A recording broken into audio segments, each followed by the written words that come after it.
যুবক ভাইরা আমার, কিয়ামতের ময়দানে মানুষগুলি যখন আবার পুনরায় দাঁড়াবে উলঙ্গ অবস্থায় হাসরের মাঠে বিচারের দিনে, যেদিন আল্লাহ নিজেই হবে বিচারক, সেদিন আমার আল্লাহ বিচারের জন্য যখন বসবে, তখন কয়েকটা দলে মানুষ ভাগ হবে। কিছু শ্রেণীর মানুষকে আল্লাহ জিজ্ঞাসা করবে, কিরে 60 বছর 70 বছর আমি হায়াত দিলাম, এই হায়াতগুলি পাইয়া আমি আল্লাহর গোলামি কেন করলি না, আমি আল্লাহর হুকুম কেন মানলি না, আমার বন্ধুর তরিকায় কেন চললি না? উত্তর দেয় কি জানেননি গো? আল্লাহ আমি তো চেয়ারম্যান আসলাম। আল্লাহ কয়, ইয়া আইয়ুহাল্লাযীনা আমানুত্তাকুল্লাহা হাক্কা তুকাতিহ, হে ঈমানদাররা তোমরা আমি আল্লাহকে ভয় করো, ভয় করার মতো। বলুন এখানে কাফেররে কইছেন আমি ঈমানদাররে কইছেন। ইয়া আইয়ুহাল্লাযীনা আমানু কু আনফুসাকুম ওয়া আহলিকুম নারা, আল্লাহ বলেন হে ঈমানদাররা তোমরা জাহান্নামের আগুন থেকে নিজে বাঁচো, পরিবারকেও বাঁচাও। কাফেররে কইছেন ঈমানদাররে কইছেন, ঈমানদাররে এখানে ঈমানদাররে। ইয়া আইয়ুহাল্লাযীনা আমানু কু আনফুসাকুম ওয়া আহলিকুম নারা, জাহান্নাম থেকে বাঁচার কথা ঈমানদারই বলতেছে। ইয়া আইয়ুহাল্লাযীনা আমানু তুবু ইলাল্লাহি তাওবাতান নাসুহা, এখানে আল্লাহ কয় ঈমানদাররা তোমরা গুনাহ থেকে ফিরে আসো। ঈমানদাররে কইছে না বেঈমানরে কইছে? শব্দ ঈমানদারের ওয়াজ, অথচ আপনি আমার দাবি আমরা ঈমানদার। এখন ঈমানদার হওয়া সত্ত্বেও কেন আমরা ওয়াজ করে, এর একটা কারণ আপনারা শুনেন। জ্বর উঠে না মানুষের শরীরে, তো উঠলে পরে দেখবেন ডাক্তারের বগুলের নিচে একটা শিক ঢুকায়, কলম একটা ঢুকায়, ঢুকাইয়া কতক্ষণ পরে বাইর করে, বাইকিরা কয়ও 102, তার মানে তাপমাত্রা 102 গেছে। এই কলমটার নাম হলো থার্মোমিটার, এটা দিয়ে জ্বর মাপে। তো আমরা যে সকলে ঈমানের দাবি নিয়ে বসে রইছি, কেউ রে বেঈমান হওয়ার ক্ষমতা আমারও নাই, হুজুরেরও নাই, নাছে কিন্তু নাই কেন? আমাদের কাছে ঈমান মাপার থার্মোমিটারটা নাই। যদি ঈমান মাপার থার্মোমিটার থাকতো তাহলে আপনার মতো ব্যক্তি আমার মতো ব্যক্তি ঈমানদার হওয়া গেল না। এই জন্য দেখবেন আমাদের সমাজে এই থার্মোমিটার না থাকার কারণে সুদখোর পর্যন্ত নিজের ঈমানদার দাবি করে, ঘুষখোর হয় আমি ঈমানদার, একটা বেনামাজি হেও হয় ঈমানদার, একটা বেপরদা সেও হয় ঈমানদার, একটা লম্পট জানাকুর সেও হয় ঈমানদার, এরে দুর্নীতিবাজেও হয় ঈমানদার, মদখোরেও হয় ঈমানদার। আছে না নাই? কেন সুদ করে ঈমানদার দাবি করে? কেন ঘুষ করে ঈমানদার দাবি করে? কেন বেনামাজি ঈমানদার দাবি করে? কেন? কারণ এর দাবি করতে পারতেছে, কারণ আমার কাছে থার্মোমিটার নাই। এ ভাই আমি ঈমানদার, কিন্তু আমি কথা কইতে পারতাম না যে রে তুই তো বেঈমান, তুই তো সুদখোর, কিন্তু এই কথা কমু কেমনে, আমার কাছে থার্মোমিটারটা নাই। এই সুযোগে সমস্ত সুদখোর, ঘুষখোর, বেনামাজি, বেপরদাওয়ালা ঈমানদারের দাবি লিয়ে বইছে, ঠিক নেই? আল্লাহ কয় আমার কাছে থার্মোমিটার আছে, আমি দেখি তোদের ঈমানের পয়েন্ট 0, আমি দেখতেছি। এই জন্য আল্লাহ বারবার কোরআনে ঈমানদারের ওয়াজটাই বেশি করছে। আল্লাহ কয় তোরা দাবি লইয়া বলিস ঈমানদার, কিন্তু আমি দেখি তোদের ঈমান নাই, এজন্য তোদেরকে ওয়াজ করতেছে, হে ঈমানদার ঈমান আন, হে ঈমানদার আমারে ভয় কর, হে ঈমানদার জাহান্নাম থেকে বাঁচ। এই জন্য আল্লাহ ঈমানদার বলছে। এখন বলুন আমাদের ঈমান দাবি করি যতটুকু আছে, কতটুকু জানার ক্ষমতা আমাদের নাই, কিন্তু প্রত্যেকের মনে মনে জানা আছে। আপনার ঈমান তো আমি জানি না, কিন্তু আপনারটা আপনি জানেন। এই জানার ক্ষমতা আল্লাহ দিয়েছে, কথা কয় না? আমার ঈমান কতটুকু এটা আমি জানি, এই ক্ষমতা আমারই দিছে, কিন্তু আপনার ঈমান কতটুকু এটা জানি না। এইজন্য আপনি সুদখোর আমারে বুঝাইতেছেন হুজুর আমি একজন ঈমানদার, আর আমি যদি ঘুষ খাই আমি আপনার ক্ষমতা আমি ঈমানদার, কারণ আমারটা মাপার ক্ষমতা আপনার নাই, কিন্তু আমার ভিতরেরটা আমি নিজেই জানি। বাস্তব না বাস্তব? এইজন্য আল্লাহ কয় রে ঈমান আন। তখন প্রথম প্রশ্ন হলো, মনে করেন আমরা ঈমান আনছি, ইল্লাল্লাযীনা আমানু, এক নাম্বার ঈমান আনছি, কিন্তু ঈমান যদি সত্যিকারই আপনার না থাকে 100% আপনার উপরে ঈমানের একটা পরীক্ষা আল্লাহ নিবে। বুঝেন নাই মনে কথা? আপনি যখনই নিজেকে ইমানদার দাবি করবেন তখনই আল্লাহ আপনাকে ইমানের পরীক্ষা নেবে। এই পৃথিবীতে যারা নিজের ইমানদার দাবি করে আল্লাহর তরি জান্নাতের মেহমান হবে হইছে, কেউ পরীক্ষা না দিয়ে জান্নাতে যেতে পারবে না। আল্লাহ পরীক্ষা নিবে, এরপরে জান্নাত দিবে। এটা কি বিশ্বাস আছে আপনারা? বিনা পরীক্ষায় জান্নাত পাবেন না। আল্লাহ কয় এই পৃথিবীটারে বানাইছে একটা পরীক্ষার হল, আর আমরা হইলাম পরীক্ষার্থী। প্রত্যেকটা আল্লাহ সময় নির্ধারণ করে দিয়েছে। পরীক্ষার হলে যেমন আমরা স্কুল কলেজ ভার্সিটিতে পরীক্ষা দিই, সময় হলো 3 ঘন্টা। আল্লাহ কয় দুনিয়া নামক পরীক্ষা তো আমি সময় দিয়ে পাঠাইছি। 60 বছর 70 বছর যার যতটুকু সময় দিছে এতটুকুর ভিতরে পরীক্ষা দাও। পরীক্ষায় যদি ফেল করেন দ্বিতীয়বারই হলে ঢুকে আবার পরীক্ষা দিবেন, সুযোগ নাই। একবারই পরীক্ষার হলে ঢুকছেন, একবারই বাহির হবেন, দ্বিতীয়বার পরীক্ষা দেওয়ার সুযোগ নাই। তাই ফার্স্ট ফেল একবার, দ্বিতীয়বার কোনো সুযোগ নাই। এই জন্য আল্লাহ বলেন আমি তোমাদেরকে দুনিয়াতে অনর্থক পাঠাইছি।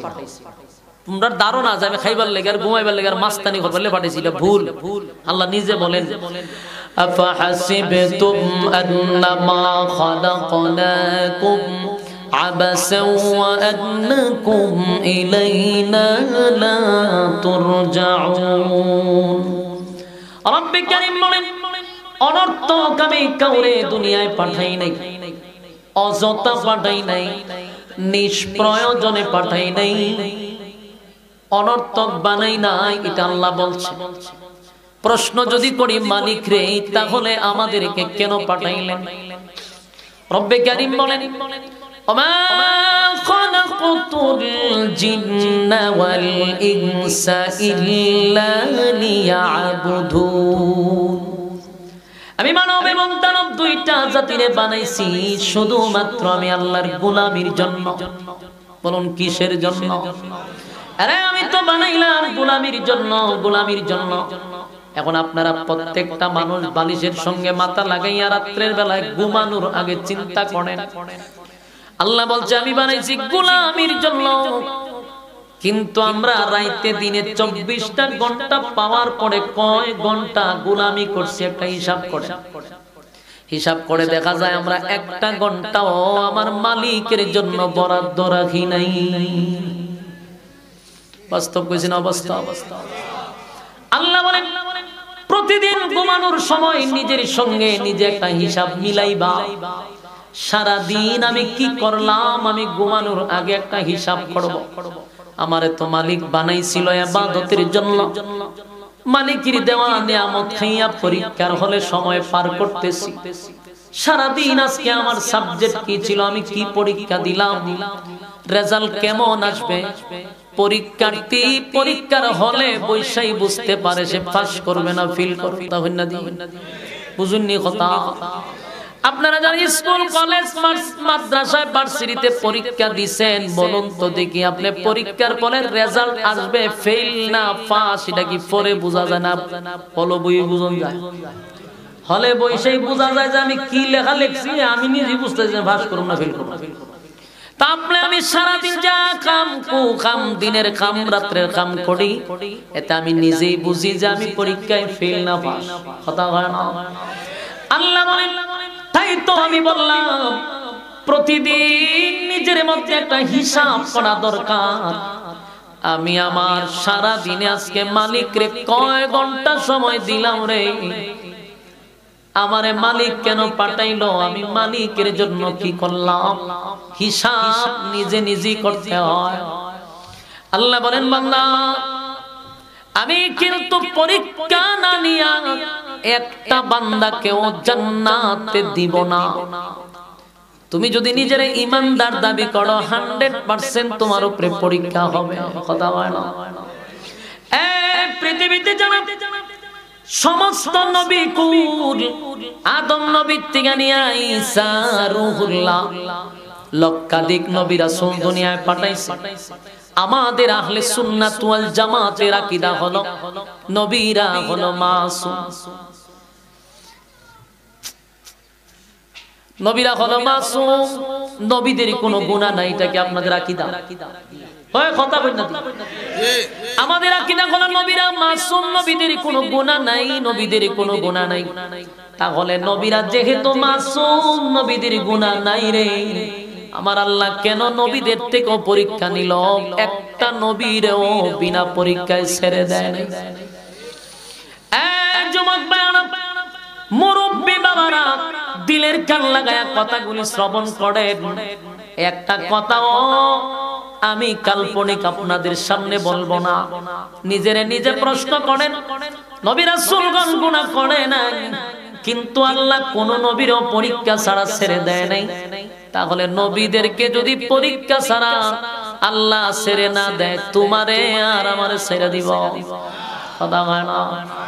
আল্লাহ পরীক্ষায় উত্তীর্ণ না হইলে আমি কিন্তু ছেড়ে দিব না। এমন কোন নবী নাই যেই নবীর উপরে আল্লাহ পরীক্ষা করে নাই। আদম নবীরে 350 বছর আল্লাহ কাঁদছে। আদম নবী 350 বছর খালি কাঁদছে, এত কান্না কাঁদছে, এত কান্না কাঁদছে, চোখ দিয়া দাগ পড়ে গেছে রে। এত কান্না কানলো, শুধু একটা ফল শয়তানের দুখায় পড়ে, ফলটা খাওয়ার কারণে জান্নাত থেকে দুনিয়ায় বাহির করে দিল। চিরস্থায়ী জান্নাতে আমাদের আব্বা আম্মা ছিল গো। আদম নবী আমাদের আব্বা, হাওয়া আলাইহিস সালাম আমাদের আম্মা। আব্বা এবং আম্মাকে শয়তান ধোঁকা দিল, এমন ভাবে ধোঁকা দিল যে আল্লাহ নিষেধ করার পর শয়তান ধোঁকা দিয়া ফল খাওয়াইয়া চিরস্থায়ী জান্নাত থেকে ক্ষণস্থায়ী দুনিয়া নামক জায়গায় পাঠায়া দিছে। আর আদম নবী সেই লজ্জায় আর শরমে 350 বছর পর্যন্ত লজ্জায় উপরের দিকে তাকাইতে চায় না। আর বলে, মালিক কি ভুল করলাম গো, শয়তানের দুখায় পরে ফল খাইলাম, নিষেধ করার পর আমরা ভুলের মধ্যে পড়ে গেছি। একদিন দুই দিন নয়, 350 বছর কান্নার পরেও আদম নবী ক্ষমার ঘোষণা পায় না। একটা সময় আদম নবী চিন্তায় পড়ে গেল, এত কান্না কান্দি, এত মালিকের কাছে প্রার্থনা করি, কিন্তু মালিক এখনো ঘোষণা দেয় না। একটা সময় বলে, মালিক আর কত কানবো, আপনার কাছে মাপ চাই। শয়তানের ওয়াসওয়াসায় পড়ে গেছিল আমার বিবি, তারে ফল খাওয়াইয়া চিরস্থায়ী জান্নাত হারাইলাম, ক্ষণস্থায়ী দুনিয়ায় আসলাম। আল্লাহ, আমি যেদিন চক্ষু খুলে আপনার সর্বপ্রথম যেদিন আমার ভিতর আপনি রূহ দিলেন, আমিও তাকাইলাম, তাকায়া দেখি আরশের নিচে দুইটা নাম একত্রিত, আপনার নামের পাশে আরেকটা নাম দেখা যায়, মুহাম্মাদুর রাসূলুল্লাহ সাল্লাল্লাহু আলাইহি ওয়াসাল্লাম। এই নামের কি এত গুণ, কেন গো আমি জাগ্রত হইয়াই এই নামটা দেখলাম? তাহলে অবশ্যই নামের সাথে আপনার একটা সুসম্পর্ক আছে। এই নামের নিশ্চয়ই কোনো একটা বরকত আছে। ওই নামের উসিলাও আজকে আবার প্রতিদিনের মতো আপনার কাছে ক্ষমা চাই। ওই নামটা যদি আপনার কোনো প্রিয় বস্তু হয়, কোনো প্রিয় ব্যক্তি হয়, ওই নামের উসিলায় আমি আদম রে আপনি ক্ষমা করে দেন। আল্লাহ রাব্বুল আলামিন সাথে সাথে ক্ষমার ঘোষণা দিয়া দিল। জিবরাইল রে পাঠায়া দিল, আদম রে 350 বছর কানলি, এমন একটা নাম আজকে উচ্চারণ করলি যেই নামের সাথে আমার গভীর সম্পর্ক। আমি আল্লাহ আমার বন্ধুর নামের খাতিরে আমি আদম তরে মাফ করে দিলাম, তোর বিবিরও মাফ করে দিলাম। সুবহানাল্লাহ। আল্লাহ রাব্বুল আলামিন পরীক্ষা নিছে, পরীক্ষা ছাড়া কোন নবীরে ছাড় দেয় নাই। নূহ আলাইহিস সালাতু ওয়াস সালাম একদিন নয় গো, 950 বছর। চিন্তা করেন কয় বছর? আরো জুড়ে 9.5 বছর, 950 বছর, 950 বছর পর্যন্ত দিনের দাওয়াত দিল। মানুষের দ্বারে দ্বারে কালেমার দাওয়াত দেয়, কিন্তু কালেমা উম্মতরা পড়ে না। নূহ পয়গম্বর মানুষের দ্বারে দ্বারে কালেমার দাওয়াত লইয়া যায়, কিন্তু নূহ পয়গম্বরকে মানুষ পিছন দিয়া ঢিল মারে, পাথর মারে। হায়রে কান্না, নূহ পয়গম্বর কাঁদছে। একদিন নয়, 950 বছর নূহ পয়গম্বর গলে কাঁদছে। এত মায়ের মারছে, বেঈমানেরা নূহ পয়গম্বরকে রক্তাক্ত করছে, মারছে। এরপর পয়গম্বর কালেমার দাওয়াত দেওয়া বন্ধ করলো না। কয়েকজন মানুষ কালেমা পড়ছে, 900 বছরের 40 জনের মতো কালেমা পড়ছে। এই নূহ পয়গম্বর 950 বছর কান্নার পরে আমার আল্লাহ নূহ পয়গম্বর একদিন নিজেই আল্লাহ বলেন, পয়গম্বর এই জাতি 950 বছর কালেমার দাওয়াত পাইয়া এরপরও তারা কালেমা গ্রহণ করে না, আপনার উপরে নির্যাতন করে, রক্তাক্ত করে, আপনার কোনো চাওয়া পাওয়া আসেনি।